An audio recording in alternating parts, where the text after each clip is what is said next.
Þá það 6. dagskrárliður fjárhagsáætlun Akureyrarbæjar 2018–2021. Bæjarfulltrúi Sigríður Huld tekur til máls.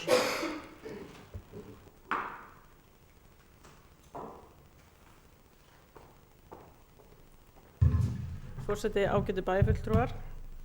Hér lagður fram viðauki nr. 3 sem var lagður fram í bæjarráði 5. apríl síðastliðinn. Þetta viðauki vegna samnings sem Akureyrarbæjar gerir við N4 vegna kaupa Akureyrarbæjar á kynningarefni framleiddu af N4 á árinu 2018.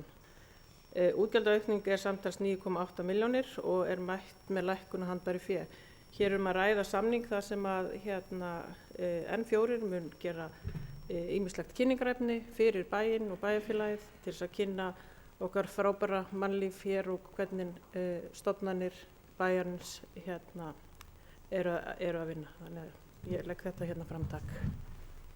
Fulltrúi Sigríður Huld hefur lokið máli sínu og orðið laust.